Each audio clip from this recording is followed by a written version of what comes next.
Hello everyone.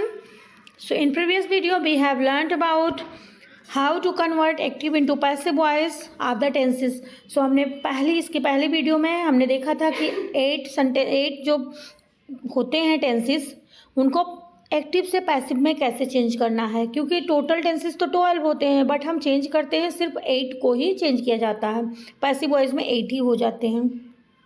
सो अब हम imperative का देखते हैं, इम्परेटिव सेंटेंस को कैसे हम चेंज करेंगे।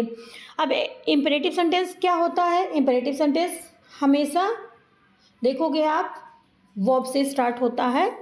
सो हम सबसे पहले इसका स्ट्रक्चर देख लेते हैं। What is structure? Let plus object plus be plus past participle. So passive voice में एक चीज़ तो कॉमन है कि इसमें B3 फॉर्म का यूज करना ही करना है, और बी फॉर्म का और पास्ट पार्टिसिपल का, दो चीज़ों का आपको आप भूलना ही नहीं है, और ये दोनों चीज़ें आएंगी ही आएंगी। अब इसमें एक चीज़ और आ जाता है लेट, क्योंकि इसमें सब्जेक्ट दिया नहीं होता है, तो अगर ऑब्जेक्ट दिया है तो लेट आएगा, अगर ऑब्जेक्ट नहीं दिया है तो वो दूसरे तरीके से चेंज होगा, जो कि हम आगे सीखेंगे। तो सबसे पहले हम एग्जाम्पल देख लेते हैं इसका। एग्जाम्पल क्या है? पहला, कैरी इट होम। अब इसमें ऑब्जेक्ट दिया हुआ है इट, सो इसलिए यहाँ पे late it be carried home. तो इस तरीके से यहाँ पे लेट के साथ यूज हो गया, क्योंकि let it be carried. Don't waste the time, let the time not be wasted. Throw the ball, let the ball be thrown. So let से स्टार्ट हो रहा है, उसके बाद ऑब्जेक्ट आ रहा है और उसके बाद में बी आ रहा है। आप देखोगे बी, और फिर B3 form past participle means verb का थर्ड फॉर्म आ रहा है, जो कि वर्ब पहले ही दी हुई है इसमें सब में देखोगे। Open the window, let the window be open. Please post the letter, let this letter be posted. So इस तरीके से ये चेंज हो जाएगा। अब यहाँ पे नोट में कुछ दिया हुआ, आप इसको देख लो। Note, if the imperative sentence has no object then the verb changes according to the mood of the sentence, advice, command और request. Sentence will begin with you when the object of the active verb is not mentioned. Means इसमें आपको एक चीज़ मैंने पहले ही बताया कि you जो होता है सब्जेक्ट सेकेंड पर्सन, वो हिडन होता है। सो इस तरीके से यहाँ पे ये चीज़ भी मेंशन किया जाएगा, आप देख लोगे, यहाँ पे देखोगे ही। और प्लस क्या हो जाएगा, सेंटेंस के अकॉर्डिंग उसमें रिक्वेस्ट, कमांड और ये सारी चीज़ें भी ऐड कर दी जाएंगी। सो हम अब एग्जाम्पल देख लेते हैं इसका। एग्जाम्पल में क्या है? वर्क हार्ड, इसमें कोई ऑब्जेक्ट नहीं है। गेट आउट, यहाँ पे भी ऑब्जेक्ट नहीं है। Come here, drive carefully, there is no any object. So यहाँ पे है वर्क हार्ड, तो इसका मूड क्या है? एडवाइस दी जा रही है, सलाह दी जा रही है। You are advised to work hard. So इस तरीके से ये बन जाएगा। गेट आउट, ये तो इसमें क्या हो जाएगा? You are order to get out. Please come here, अब यहाँ पे प्लीज़ वर्ड का यूज हुआ है, तो क्या हो जाएगा? Requested, you are requested to come here. Drive carefully, so ये भी एडवाइस ही है। You are advise to drive, you are suggested to drive carefully. So इस तरीके से ये वाला बन जाएगा जिसमें ऑब्जेक्ट नहीं होगा, और जिसमें ऑब्जेक्ट होगा उसमें लेट के साथ में यूज किया जाएगा। फिर इंटरोगेटिव हम देखते हैं।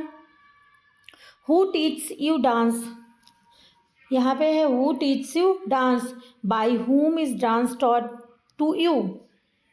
तो यहाँ पे बाय हुम का यूज हो गया पहले ही, क्योंकि यहाँ पे देखोगे हु टीच यू डांस। अब नेक्स्ट पे देखेंगे, identify the type of voices. यहाँ पे आपको एक्सरसाइज दी हुई है, सो आपको यहाँ पे पहचानना है एक्सरसाइज की कौन सा एक्टिव वॉइस है और कौन सा पैसिव वॉइस है। तो पहला सेंटेंस देखते हैं, Shreya Ghoshal sings a song. यहाँ पे आप देखोगे ना तो हेल्पिंग वर्ब है कोई, और ना यहाँ पे B3 फॉर्म का यूज हुआ है। सिंग्स है, सिंपल प्रेजेंट टेंस है, तो ये कौन सा हो जाएगा? Active voice. सो ए लिखते चलेंगे। The sun sets in the west, ये भी एक्टिव वॉइस है, क्योंकि यहाँ पे सेट्स दिया हुआ है, ना यहाँ पे हेल्पिंग वर्ब दी हुई है, ना B3 फॉर्म का यूज हुआ है। फिर नेक्स्ट पे देखेंगे, the boy was being beaten by his teacher. अब यहाँ पे सबसे पहले चीज़ आप पहचान जाओ, वॉज और बीइंग आ गया, फिर बीटेन आ गया और फिर बाई हिज टीचर आ गया। सो इस तरीके से आपको पहचान में आ गया होगा कि ये पैसिव वॉइस है। फोर्थ में देखेंगे बकी इज हेल्प बाई स्टीव। सो यहाँ पे भी आप देखोगे हेल्पिंग वर्ब दिया हुआ है इज और हेल्प दिया हुआ है फिर बाई स्टीव। सो यहाँ पे भी the carpenter is building the desk. यहाँ पे हेल्पिंग वर्ब है बट ये यहाँ पे आप देखोगे बाई नहीं, यहाँ पे ऐसा नहीं है the desk is being build by carpenter ऐसा दिया होता तो पैसिव वॉइस, बट ये एक्टिव वॉइस है। Cutter cut down the trees, यहाँ पे तो हेल्पिंग वर्ब भी नहीं है और बाई भी नहीं आया है।